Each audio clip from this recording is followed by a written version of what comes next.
Московская «Динамо» готова к своему второму матчу в рамках международного турнира на Sports Tournament. И в этот раз им предстоит проверить на прочность команду с 9-го места турнирной таблицы итальянской суперлиги в битве за попадание в полуфинал.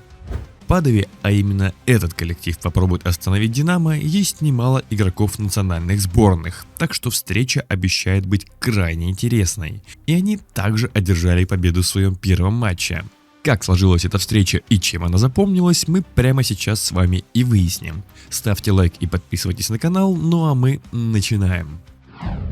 Константин Брянский решил не отказываться от состава, который начинал предыдущий поединок против Тулузы, за исключением позиции либера.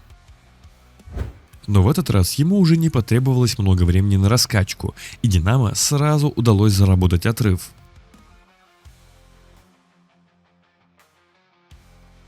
Да и Падова, в отличие от французских соперников, не показывала тех чудес в защите. И порой казалось, что российской команде заработанные очки даются уж слишком легко. Так что главному тренеру итальянского клуба пришлось израсходовать все свои тайм-ауты задолго до концовки.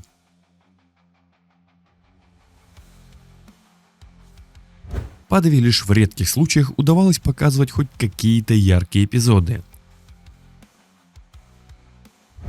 Зато в концовке произошел красивый размен блоками между вышедшими на замену игроками.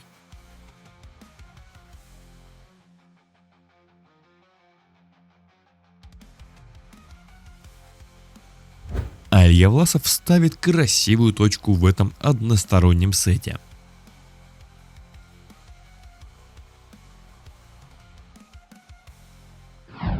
Стартовые минуты второго игрового отрезка уже не выдались такими сказочными для московского коллектива.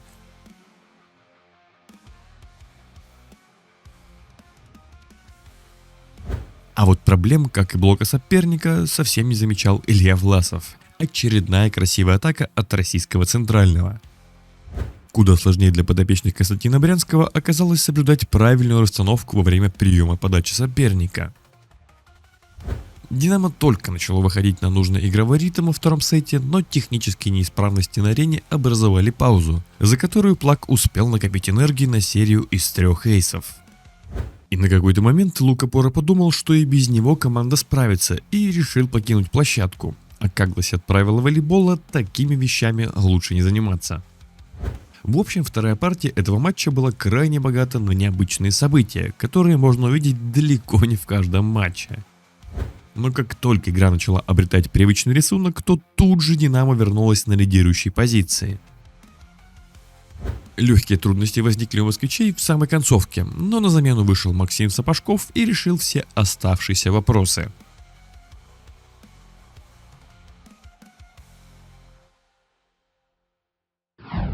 «Динамо» достаточно неплохо начало третий сет с перспективой на завершение матча в максимально короткий срок.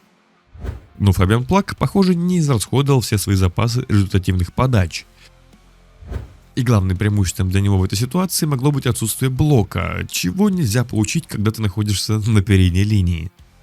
И если бы это был матч не российской команды, то я бы, наверное, расстроился, что здесь мы снова остались без интриги. Но пока я могу лишь порадоваться за успешное выступление «Динамо» на международном турнире. Блок москвичей сегодня был абсолютно безжалостен к волейболистам Падовы.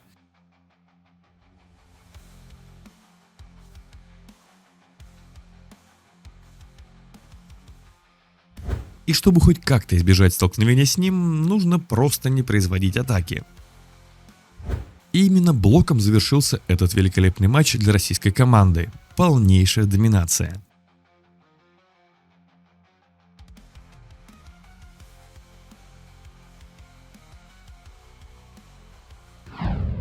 Многие болельщики ждали самого интересного противостояния в этой паре, но несмотря на то, что за последние 9 матчей в родном чемпионате Падова выиграла Лубу-Чивитанову и Модену, остальные 7 встреч она проиграла. И было очевидно, что «Динамо» будет фаворитом в этой паре, но я не предполагал такой доминации. Итальянская команда агрессивнее подавала, и это было их главным аргументом в этом матче. Особенно старался здесь голландский центральный блокирующий Фабиан Плак, записавший себе в актив 5 эйсов за 3 сета. Но ему нашелся достойный ответ от нашего центрального блокирующего. Дмитрий Жук стал самым результативным игроком матча с 12 очками, 7 из которых были добыты на блоке. Несмотря на неплохой прием, нападающие Падова были слишком прямолинейны в нападении, что конвертировалось в 16 блоков российской команды. После феерии от Толузы в обороне я думал, что и итальянская команда что-то интересное покажет в этом элементе. Только вот всего из 24% позитивного приема москвичи конвертировали 54% своих атак. И при этом Павел Панков еще умудрялся активно взаимодействовать с центром сетки, что было отдельным украшением этого матча. Сложно что-то анализировать в таком одностороннем поединке. Просто порадуемся за российскую команду, которая уже гарантировала себе проход в полуфинал. А Падова поборется за вторую путевку в плей-офф с Тулузой в заключительном матче группового этапа, потому что французская команда в 4 сетах переиграла сборную легионеров со счетом 3-1. Ну что ж, продолжаю держать вас в курсе первого международного турнира для наших команд за 3 года, и я очень надеюсь, что вы продолжите активно поддерживать мои начинания вашей активностью. Сегодня держим кулачки за новый Шахтер. Ну а с вами, как обычно, был Николай Иванов. Любите то, что вы делаете, и все у вас обязательно получится. Скоро увидимся. Пока.